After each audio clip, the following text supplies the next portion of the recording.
(8월 17일) 목요일 생명의 말씀입니다. 오늘 본문은 사도행전 2장 1절부터 13절까지의 말씀입니다. 오순절 날이 이미 이름에 그들이 다 같이 한 곳에 모였더니 호련히 하늘로부터 급하고 강한 바람 같은 소리가 있어 그들이 앉은 온 집에 가득하며 마치 불의 혀처럼 갈라지는 것들이 그들에게 보여 각 사람 위에 하나씩 임하여 있더니 그들이 다 성령의 충만함을 받고 성령이 말하게 하심을 따라 다른 언어들로 말하기를 시작하니라.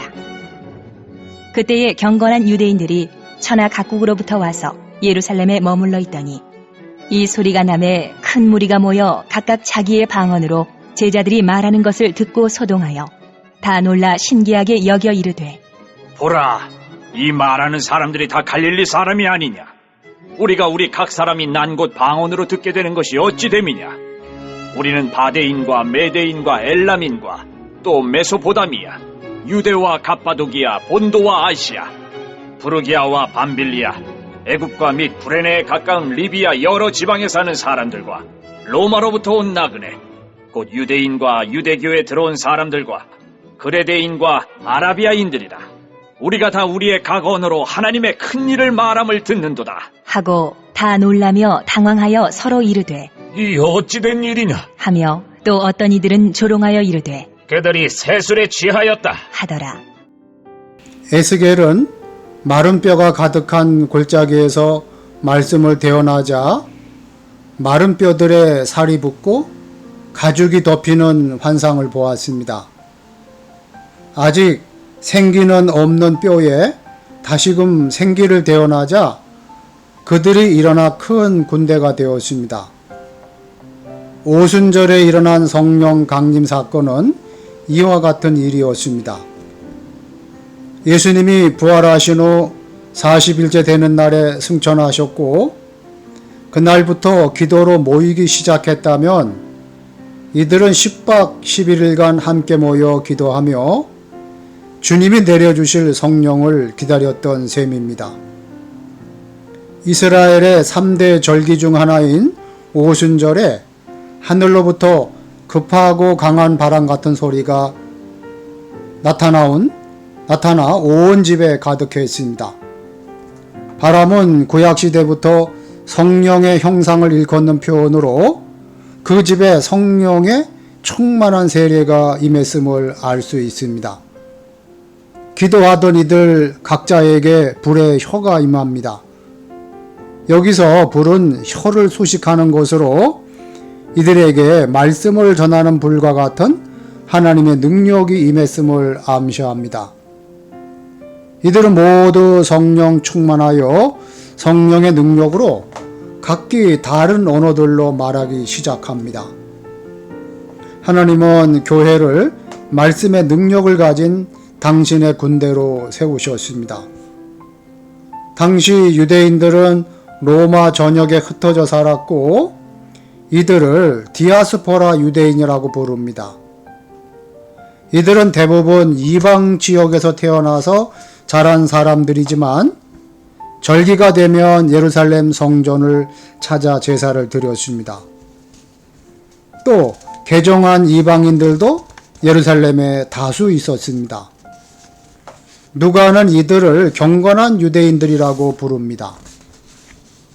디아스포라 유대인과 이방 출신 개종자들은 유대 지역에서 사용하는 히브리어나 아람어보다 자기가 나고 자란 지역의 언어에 익숙하게 마련이었습니다. 그래서 제자들의 방언, 즉 그들에게는 모국어인 언어로 하나님의 큰 일을 들었으니 놀랄 수밖에 없었습니다. 9절에서 11절에 열거된 이들의 출신지는 최소 15개 지역입니다. 이스라엘 주변에서 예루살렘으로 온 경건한 유대인들이 복음을 듣게 된 것입니다. 이는 이후 복음이 예루살렘과 유대와 갈릴리의 영역을 넘어 온 세계로 퍼져나갈 것임을 보여주는 표적이었습니다. 하나님은 오순절을 맞이해 예루살렘에 모인 이들에게 부활의 복음을 단번에 알리셨습니다. 사도들이 각 지역의 언어로 복음을 전하자 사람들의 반응은 둘로 나눕니다. 하나는 놀라고 당황하여 어찌된 일인지를 알고자 한 것이고, 또 하나는 근거 없는 이유를 대며 조롱한 것입니다. 사실 이들이 새 술에 취하였다는 조롱은 어리석기 짝이 없는 말입니다. 오순절은 포도를 수확하는 때가 아니기 때문입니다. 언제나 복음이 전파되는 곳에는 무조건 마음의 문을 닫고 거부하는 자들이 나타나게 마련입니다.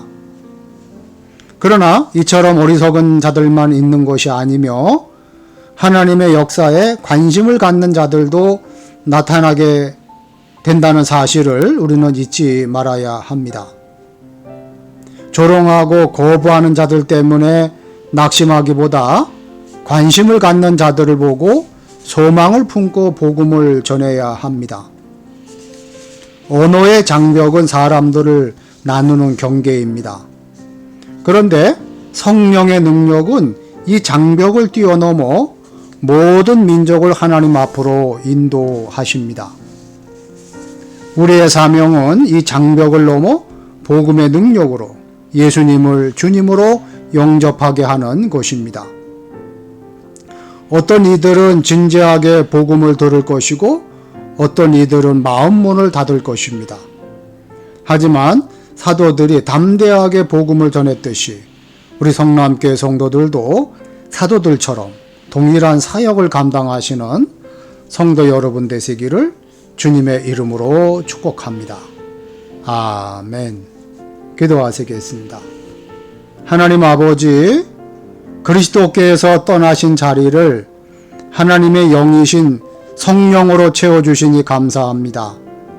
죄에서 자유로울 수 없는 인간을 위해 성령을 보내주신 하나님 찬양합니다.